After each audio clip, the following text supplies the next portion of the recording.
शेर को नचाने वाला सर्कस में देखें, बुद्धि बल मनुष्य बुद्धि बल में से नचाता है, और आत्मबल जो है वह है जो सारी स्थिति को उंगली के इशारे पर आत्मा यानी आत्मबल जो ब्रह्म ज्ञानी है, उंगली के इशारे से परमात्मा के इशारे सारी स्थिति नाच रही कि नहीं, ये पृथ्वी घूम रही कि नहीं, तारे ग्रह वगैरह सब घूम रहे हैं कि नहीं।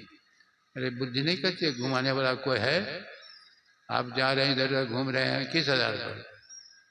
आत्मा के आधार पर। आत्मा निकल जाए तो घूमेंगे, इधर उधर जाएंगे, कुछ कर सकते हैं? तो वो कितनी शक्तिशाली है, कल्पना कीजिए। इसीलिए कर्म मंडल जो है एक इंद्रियां, अब सारे कर्मों का अगवा मन जो है, आप आंख से नीचे जितनी इंद्रियां है कि नहीं, आंख से नीचे, आंख से ऊपर कोई इंद्रियां है नहीं। तो ये इंद्रियां जो जो काम करती है किस इशारे पर? आत्मा के इशारे पर। आत्मा की धारा इंद्रियों से जुड़ी है तो काम करती है। इंद्रियां धारा जो समेट दीजिए तो इंद्रियां निश्चेष्ट हो जाएगी, विषय का त्याग हो जाएगा।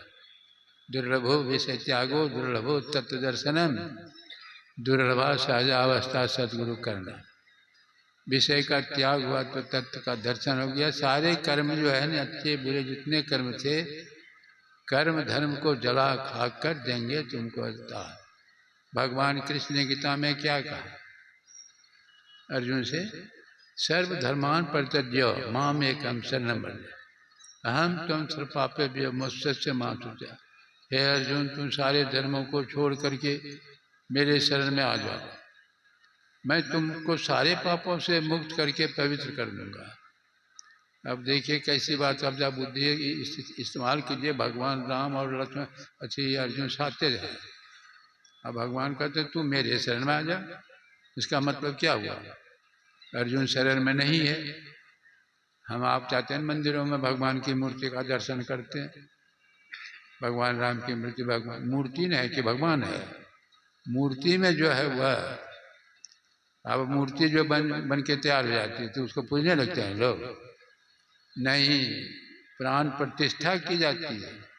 प्राण की जब प्रतिष्ठा होती है तब उसमें देवत्व आता है। नहीं देखे अयोध्या में प्राण प्रतिष्ठा, भगवान राम की प्राण प्रतिष्ठा। और प्राण क्या है? जिसकी स्थापना से देवत्व आ जाता है। और नहीं प्राण प्रतिष्ठा हो तो कोई पूजेगा? कोई नहीं पूजेगा। समझ रहे हो? प्राण तो हम आपके अंदर में भी, और प्राण निकल जाए तो शरीर में कोई काम होगा? वो प्राण क्या है वही तो जानने का विषय है। यदि आप सारी चेतना को समेट करके जो धारा आत्मा की है समेटेंगे तो धारा जो है गति उलट जाएगी। जैसे नदी पूरब से पश्चिम तरफ जा रही है, और यदि उल्टेंगे तब तो फिर वही पश्चिम से पूरब। उसी तरह धारा जो ब्रह्मांड से नीचे गगन धार गंगा बहे कहे संत सुजाना, बस धारा चेतनमयी धारा आत्मा की धारा ब्रह्मांड से पिंड की तरफ आती है। पिंड में शब्द परा प्रकृति मंडल, परा प्रकृति मंडल किसको कहा जाता है? चेतन मंडल कहिए। नहीं, हम लोग आते हैं अव्यक्त अनादि अनंत अजय आदि मूल परमात्मा में ध्वनि प्रथम स्फुरित पराधरा। पराधरा शब्द परमात्मा से शब्द पराधरा शब्द मंडल। अब वही जो चेतन शब्द नीचे के मंडल में जितने हैं साम्यावस्था धारणी मूल प्रकृति, वही धारा जो है ठोकर जो है मारती है तो वो तीनों गुण जो है में अप डाउन होता है, समान नहीं रहती। इसीलिए साम्यावस्था धारणी से विकृत प्रकृति अब सूक्ष्म मंडल आ गया, प्रकाश मंडल। देखिए अब उसी 10वां दरवाजे के पिंड में वह चेतन धार आती है, शरीर में बिखर जाए। अब जैसे टॉर्च को जलाते हैं ना, टॉर्च को देखिए, टॉर्च का प्रकाश का केंद्र, टॉर्च के अंदर जो केंद्र है वो फैलाव ज़्यादा नहीं है, थोड़ा सा। अब जैसे जैसे बाहर जाता है फैलते जाता है, उसी तरह हमारी धारा जो है बाहर जाता है तो फैलती जाती है। सारे शरीर के कहीं मक्खी बैठ जाए पता लग जाए। तो उस धारा को यदि आप समेट कर करमंडल से ऊपर कर दें, सब धर्मों को छोड़ करके भगवान कहते हैं क्यों? धर्म मतलब क्या होता है? धर्म का मतलब स्वभाव। आँख का धर्म क्या है? देखना। कान का धर्म क्या है? सुनना। नाक का धर्म गंध करना। जिह्वा का रस।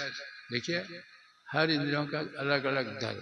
तो ये सारे आँख खुली रही देखे नहीं, कान खुला रहे सुने नहीं, ये कैसे होगा?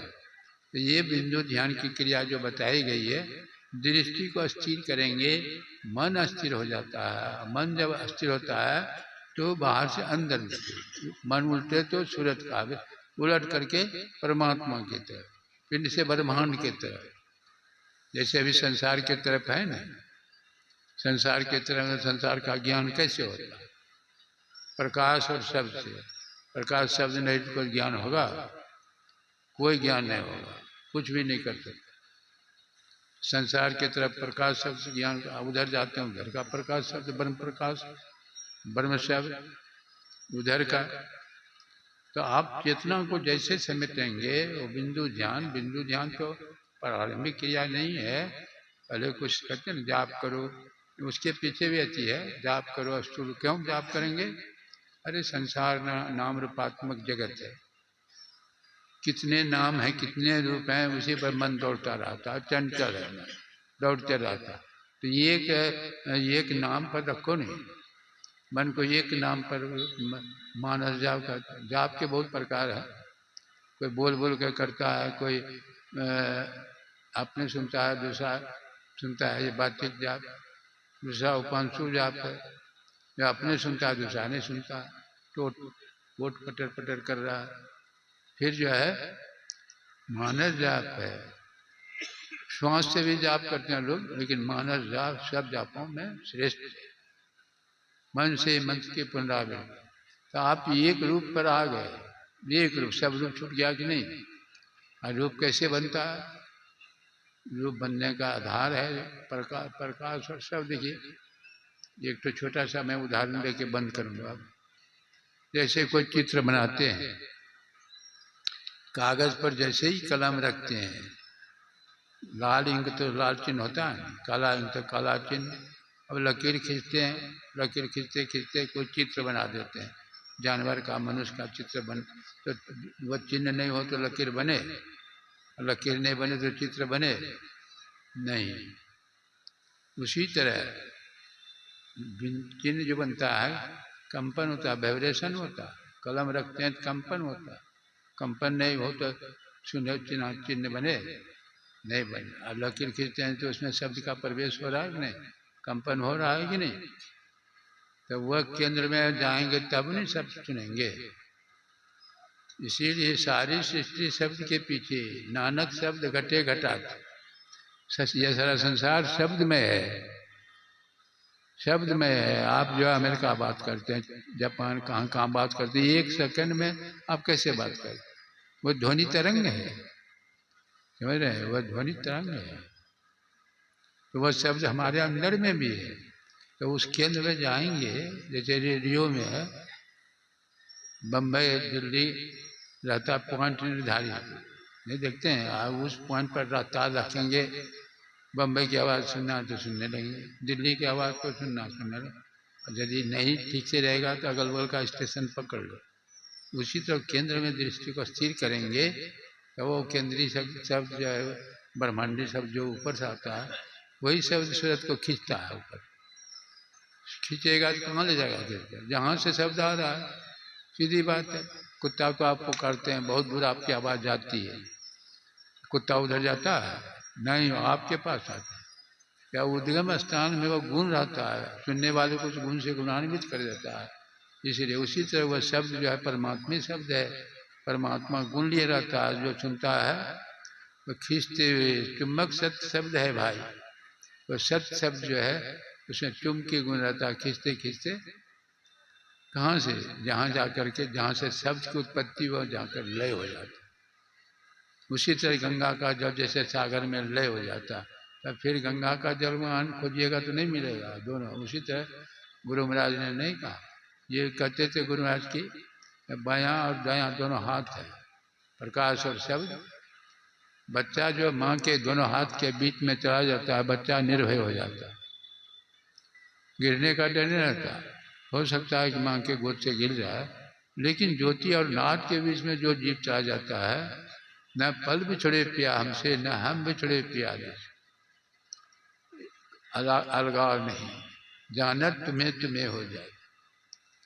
गुरु महाराज में हम प्रभु प्रभु हम एक थे वही, द्वंद्व और द्वंद्व रहे कि नहीं कोई, मैं ही ऐसी आरती कीजिए भव में जन्म बहुरी